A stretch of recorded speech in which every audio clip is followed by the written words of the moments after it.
I'm Petra from Serbia, and I have an extremely rare condition where my aging process is much slower than that of regular people. Like when I was 6 years old, I looked like a dumb 2-year-old toddler, which made people treat me like one. And things got even worse as a teenager. But before I continue, click like and subscribe. Because of my condition, my parents decided to homeschool me till I was a bit older. I only got to hang out with other kids at the playground, and I'd get picked on all the time because I looked so much smaller than everybody. Once, when I was about 8 years old, I was playing on the slides in the park when a worried-looking woman came running to me. Sweetie, are you lost? No. Oh, poor baby. Probably can't understand a thing. You must be so scared. Do I look scared? And I'm not a baby. But she wasn't even listening to me. And before I knew it, she was calling over a policeman from the street. We have a missing child here, officer. Please, help her find her mommy and daddy. Despite my protests, the policeman whisked me off to the station and started taking pictures of me for missing child posters. Oh my God, I know my parents' number and address. I live right across the street from the playground, and you guys kidnapped me. This was the beginning of many, many times my parents had to come get me from the police station. I finally joined school in the 7th grade. The minute I walked into the classroom, a girl elbowed me roughly and said, "I think you've lost your way, kid."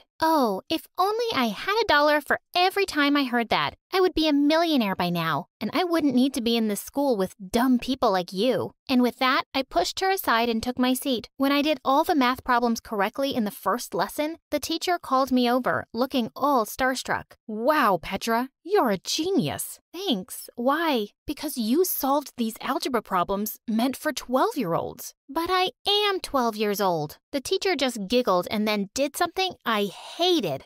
She pulled my cheek. Oh, aren't you a little cutie pie? Yes, you definitely have the mind of a 12-year-old. No matter how many times I said it, no one believed that I was actually 12. They all thought I was some kind of baby genius who'd been bumped up a few grades. Eventually, I gave up and let everyone believe I was super smart. This didn't really help me become popular or make friends, though. Jessica, the meanest girl in class, wasn't too happy because everyone thought I was the smartest, and she made sure everyone constantly made fun of me. Does your butt look big 'cause you're wearing a diaper? What kind of language is that book in? Goo goo gaga. Another time, I was eating lunch by myself when Jessica suddenly stopped by my table. Aw, how is the baby gonna eat all that with her little baby teeth? Why are you this way, Jessica? What do you mean? I mean, why are you so awful to me? You're the most popular girl in class. Yeah, I know. But before you showed up out of nowhere, I was the smartest too. Fine, you're the prettiest and the smartest girl in the world.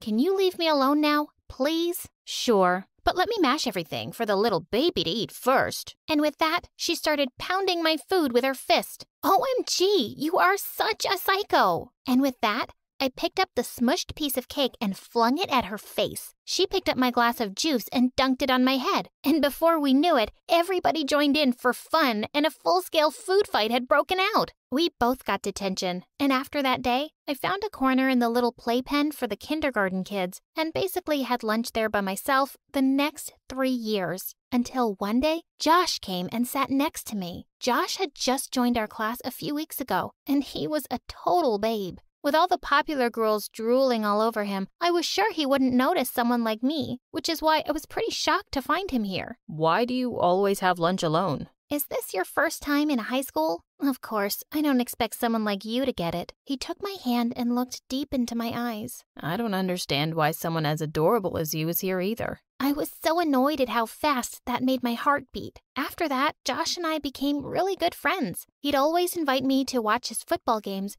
and started coming over to my place for study dates. Since he'd joined so late, he needed to do a lot of catching up, and I was more than happy to help. I hated to admit it. I just had the biggest crush on him. The annual spring dance was around the corner, and it was all anyone could talk about at school. All the girls were yapping nonstop about their dresses and who they'd be going with. Of course, I was hoping Josh would ask me out, but when he didn't, I decided I didn't need to wait around like a sappy Disney princess. I'd ask him out myself. I bought tickets for the opening show of the new Avengers movie. Just as we were about to enter the theater, one of the cinema staff stopped me. Hey, little girl. You can't go in. That's a PG-13 movie. I'm almost 16. Here, look at my ID. We see fake IDs all the time, kid. Sorry, but I can't let you go. And with that, he pushed me out of line and refused to listen to me anymore. I can't believe this. Let's go then. Go? I mean, what's the point of wasting both the tickets? We'll still have dinner together,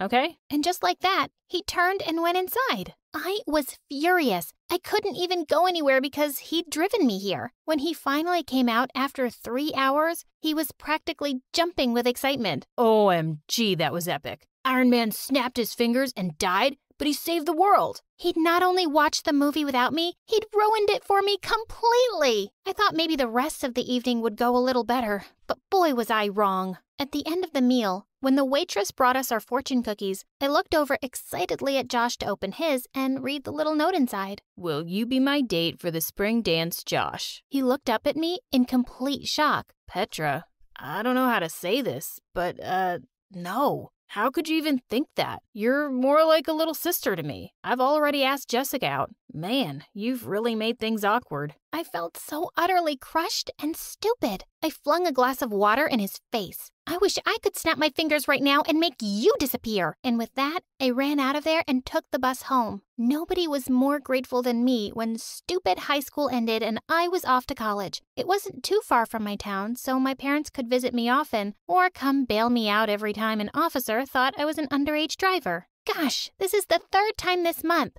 Why are you police officers so dumb? Can't you see I have a real license? She doesn't mean that, officer. Come on, sweetie, let's go. My parents always had my back, but no one understood how frustrating it was for me to be treated like a kid all the time. Until I met Andrew. In my 2nd year at university, I took up a job as a professor's assistant for one of the courses. I knew the other students made fun of me behind my back. But one day, they went really overboard. The professor was unwell, and I was taking the class in his place. As soon as I turned my back to the board, I got hit by a dozen paper balls. I turned around to see everyone snickering. I'm your teacher. Didn't your parents teach you any respect? You're not our teacher. You can't even reach the top of the board without standing on a stool. Go back to school, loser. You can't behave this way with me. I want everyone who's responsible to apologize right now. Or you'll do what? Go crying to your mommy? I'll fail you in every single assignment. You do remember I grade them, right?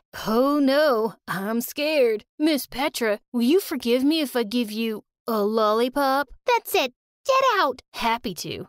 Come on, guys, let's go. We don't need to take orders from some high school smarty pants. And just like that, the whole class walked out. I tried to keep my cool, but when everyone had left, I burst into angry tears. Just then, I felt a gentle tap on the shoulder, and I looked up to see that it was Andrew, one of the students. I'm really sorry about the way they treated you. I think you're really smart and beautiful.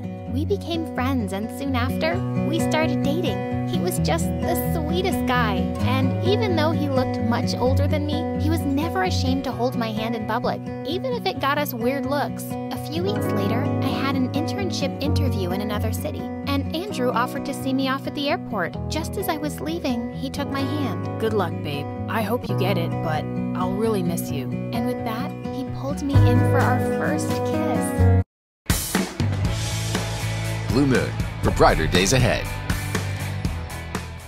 My head was still spinning with joy when suddenly I saw a few policemen walking towards us. Sir, please move away from the kid. What's the problem, officer? We've recently had many reports of a gang kidnapping young girls, and you need to come down to the station with us to answer a few questions. Wait, what? He's not a kidnapper. He's my boyfriend, and I'm 20 years old. The policeman didn't listen to a word we said, and we were taken down to the station. My parents had to come down again with my birth certificate and baby pictures before they finally let us go. It turned out that the people at the airport had been making videos of the whole thing, and it had gone viral on social media, with people saying all sorts of mean things about me and Andrew. And to make things worse, the company I had an interview with wasn't happy that I didn't show up, so I lost the internship too. I was beyond furious now. I took to social media myself and posted a video talking about how I'd always been discriminated against because of the way I looked. The video went viral and I started receiving a lot of sympathy messages and support.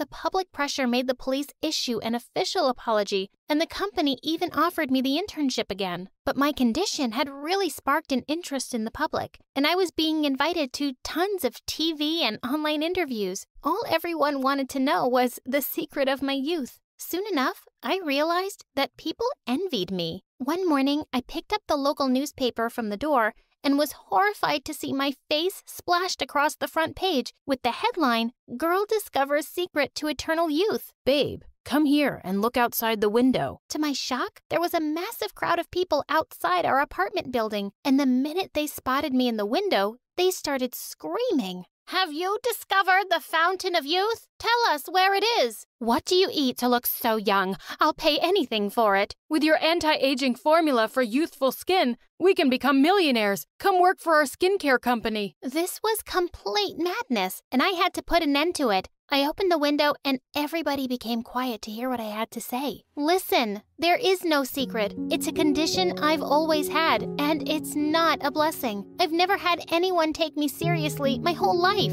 I spent all of high school being bullied. My message to everyone is that we all need to learn to be happy in our own skins and accept everyone as they are. Thankfully, the message spread far and wide, and people didn't bother me again, but I still became pretty famous and was regularly called for talks on self-acceptance and against bullying. I'm married to Andrew now, and we have 2 young kids, and secretly, I really don't mind at all when someone says I don't look like a mom.